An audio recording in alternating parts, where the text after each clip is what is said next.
கோவில்கள் சிவன் கோவில்கள், விஷ்ணு கோவில்கள், ஜெயின் கோவில்கள், சக்தி கோவில்கள் மற்றும் புத்தர் கோவில்கள் ஆகும்.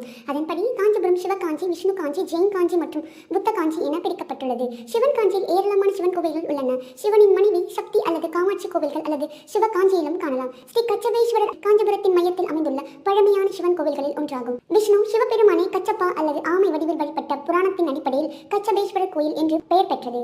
இக்கோயில் மிகவும் பழமையானது என்பதால் இக்கோயில் கட்டப்பட்டதன் மூலத்தை அறிய முடியாவிட்டாலும் இக்கோயில் பல்லவ பூர்வீகம் என்று கூறப்படுகிறது. ஒருமுறை ஜம்பாசுரன் என்ற அரக்கனை வென்று இந்திரன் தனது வெள்ளை யானையான ஐராவதத்தின் மீது மிகுந்த ஆடம்பரத்துடனும் காட்சியுடனும் தனது சொர்க்கத்திற்கு திரும்பிக் கொண்டிருந்தார். அவர் வழியில் துர்வாச முனிவரை சந்தித்தார். அவர் அவரை வாழ்த்தி இந்திரனுக்கு லட்சுமி பிரசாதம் வழங்கினார். ஆனால் துர்வாசரின் பெரும் திகைப்பிற்கு இந்திரன் பிரசாதத்தை யானையின் கோவிலில் அலங்கரித்து அவமதித்தார். யானையின் தும்பிக்கையில் தேனீக்கள் குத்தியதில் மாலையை தள்ளி தரையில் வீசி எறிந்து மிதித்ததை கண்ட துர்வாசர் ஆத்திரத்தால் உடைந்து போனார். துர்வாச முனிவர் லட்சுமி தேவி அவரை விட்டு பிரிந்து செல்வார் என்று சபித்தார். இதனால் அவரது செல்வங்கள் அனைத்தும் பார்க்கடலில்